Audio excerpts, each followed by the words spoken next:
नमस्कार दोस्तों, आज हम बात करेंगे महाकुंभ मेला 2025 के बारे में। जी हाँ, 144 साल के बाद लग रहा है महाकुंभ। जानिए कुंभ और महाकुंभ में क्या अंतर होता है, महाकुंभ में कौन कौन सी तैयारी हो रही है, कितनी संख्या में श्रद्धालु वहां जा रहे हैं और कब स्नान किया जाएगा। स्नान की जो प्रमुख तिथियां हैं वो भी हम आज की इस वीडियो में जानने वाले हैं।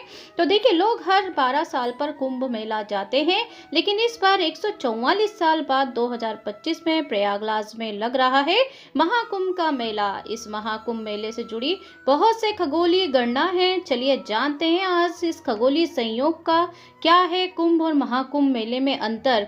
तो देखिए, हिंदू धर्म में कुंभ मेला हर 12 साल में 4 पवित्र स्थानों अर्थात स्थलों पर प्रयागराज, हरिद्वार, उज्जैन और नासिक पर आयोजित किया जाता है। महाकुंभ का आयोजन 14 जनवरी 2025 को प्रयागराज के त्रिवेणी संगम में शाही स्नान से शुरू होगा और यह 26 फरवरी 2025 तक चलने वाला है। तो महाकुंभ का विशेष महत्व है क्योंकि यह हर 144 साल में एक विशेष वार होता है। इसे ज्योतिषी घटनाओं के आधार पर निर्धारित किया जाता है। महाकुंभ में स्नान करने से कई गुना अधिक पुण्य फल की प्राप्ति होती है, साथ ही यह मोक्ष प्राप्ति का अवसर माना जाता है। महाकुंभ का समय साधु संतों, ऋषियों और योगियों के लिए ध्यान और साधना का विशेष फल होता है, जिसमें लाखों श्रद्धालु शामिल होते हैं और महाकुंभ स्नान करते हैं, अपनी क्रियाओं को प्रदर्शित करते हैं। महाकुंभ में स्नान करने से पाप धुल जाते हैं और मोक्ष की प्राप्ति होती है। यह मेला हर 12 साल में आयोजित होता है। महाकुंभ में साधु संत, ऋषि मुनि और योगी ध्यान साधना करते हैं। इस मेले में दुनिया भर से लाखों श्रद्धालु आते हैं। महाकुंभ को मानव की अमूल्य सांस्कृतिक और विरासत की विश्व धरोहर माना गया है। तो आखिर इसकी क्या विशेषता है? क्या आप जानते हैं कि महाकुंभ 2025 में 41 करोड़ से भी ज्यादा श्रद्धालुओं के आने की आशंका है, जहां देश विदेश से भी लोग शामिल होने वाले हैं। तो आप क्या सोच सकते हैं कि यह कितनी बड़ी भीड़ होगी? क्या आप जानते हैं कि 2013 के महाकुंभ की तो उस 12 करोड़ से भी ज्यादा लोग आए थे। तो आप सोचिए कि 2025 में इतनी बड़ी संख्या में लोग आ रहे हैं, तो ये कितनी बड़ी चुनौती होगी। महाकुंभ का ये आयोजन हर 12 साल में एक बार ही होता है और लेकिन यहाँ एक यात्रा, एक धार्मिक अनुभव तक सीमित है। तथा आप जानते हैं कि इस विशाल आयोजन के पीछे विशाल खतरों के बारे में नहीं। तो हम आपको इस वीडियो में आपको सब कुछ बताने वाले हैं। जब बृहस्पति कुंभ राशि में और सूर्य मेष राशि में होते हैं तभी महाकुंभ का आयोजन होता है। यह आस्था और आत्मशुद्धि का प्रतीक है, लेकिन इसके साथ साथ एक विशाल मेला भी है जिसमें बहुत सारी चुनौतियां और जोखिम हैं। क्या आप तैयार हैं इन चुनौतियों के लिए?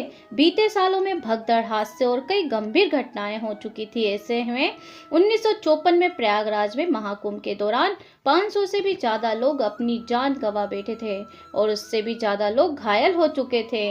1986 में हरिद्वार में हुई भगदड़ में 650 से अधिक लोग मारे गए थे और सैकड़ों घायल हुए थे। 2000 में प्रयागराज में 3600 लोग मारे गए थे और एक बड़ी संख्या में भगदड़ मची थी।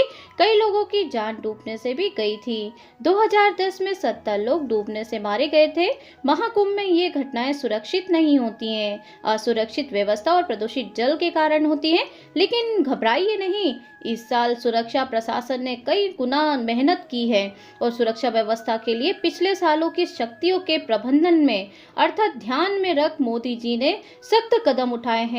सभी छोटी से बड़ी बातों का ध्यान रखा गया है। फिर भी हम आपको इस वीडियो में बताएंगे कि आपको क्या क्या सावधानियां रखना चाहिए ताकि महाकुंभ का आप अद्वितीय और सुरक्षित लाभ उठा सकें। तो आप महाकुंभ जाने की योजना बना रहे हैं तो यह वीडियो को लाइक कर दीजिए और शेयर भी कर दीजिए ताकि जानकारी और भी लोगों तक पहुंच सके।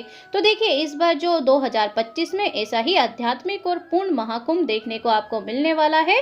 इसमें घबराने की कोई आशंका नहीं है क्योंकि सुरक्षा कड़ी प्रबंध की गई है और ये इसका लाभ आपको मिलेगा। साथ ही यह महाकुंभ न केवल आस्था का प्रतीक है बल्कि हर भक्त के जीवन में एक विशेष महत्व भी है।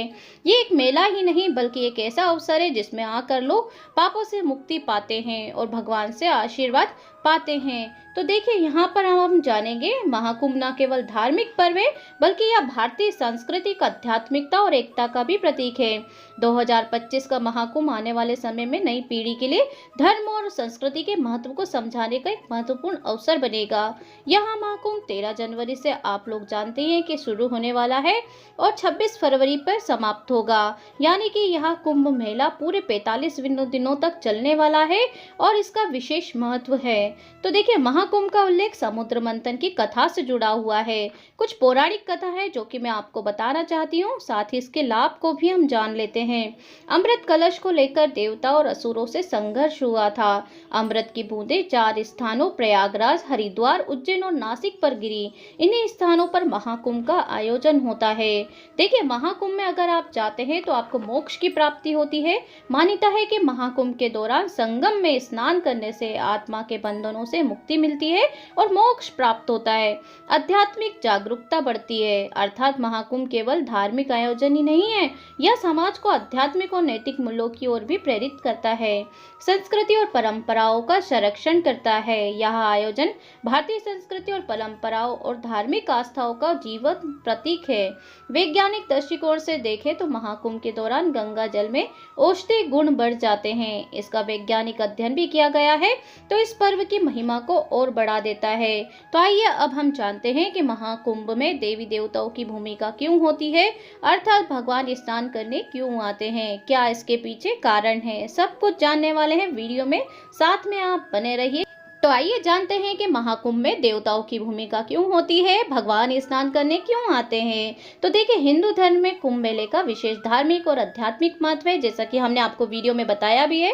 और यह पर्व करोड़ों श्रद्धालुओं को आध्यात्मिक ऊर्जा प्रदान करता है और सनातन संस्कृति की महानता को भी दर्शाता है।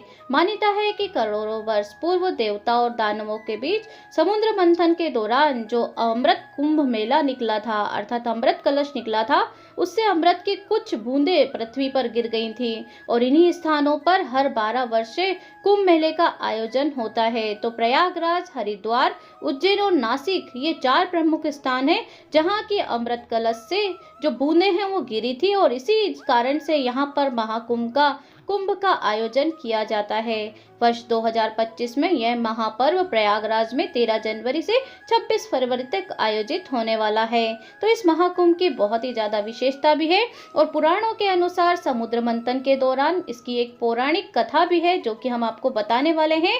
भगवान धन्वंतरी अमृत कुंभ लेकर आए थे, तब देवता और दानवों के बीच अमृत प्राप्ति को लेकर संघर्ष छिड़ गया था और भगवान विष्णु ने इस संघर्ष को रोकने और अमृत को सुरक्षित करने के लिए मोहिनी का रूप धारण किया। उन्होंने अमृत कलश को सुरक्षित रखने के लिए इंद्रदेव के पुत्र जयंत को सौंपा। जयंत अमृत कुंभ को लेकर आकाश मार्ग में चले गए, लेकिन दानवों ने उनका पीछा किया।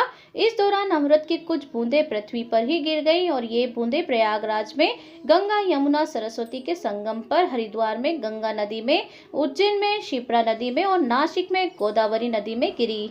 इन्हीं स्थानों पर कुंभ मेले की परंपरा शुरू हो गई है। कुंभ का जो मेला है वो हर 12 साल में आयोजित किया जाता है, जबकि हर 6 साल में अर्ध कुंभ का आयोजन होता है। कुंभ पर्व का महत्व केवल धार्मिक दृष्टिकोण से नहीं बल्कि सामाजिक और सांस्कृतिक दृष्टि से भी अत्यधिक महत्वपूर्ण है। इस मेले में संत, महात्मा, ऋषि मुनि और आस्थावान श्रद्धालु और पर्यटक बड़ी संख्या में शामिल होते हैं। तो देखिए कुंभ स्नान का महत्व हिंदू धर्म ग्रंथों में विस्तार से वर्णित है। मान्यता है कि कुंभ में स्नान करने से व्यक्ति के सभी पाप धुल जाते हैं, उसे मोक्ष की प्राप्ति होती है। इसके अलावा कुंभ मेला आध्यात्मिक ज्ञान, संस्कृति आदान प्रदान और सामाजिक सरसता का भी प्रतीक है। यह कई आध्यात्मिक और धार्मिक सभाएं आयोजित करता है जिनमें साधु संतों के प्रवचन, योग साधना और विभिन्न अनुष्ठान शामिल होते हैं। तो इस महाकुंभ प्रयागराज का जो कुंभ मेला है, अर्थात महाकुंभ के मेले की विशेष रूप से संगम तट पर आयोजित होने वाला है। यह गंगा, यमुना और अदृश्य सरस्वती नदियों का संगम होता है। संगम का एक स्थान हिंदू धर्म में अत्यंत ही पवित्र माना गया है।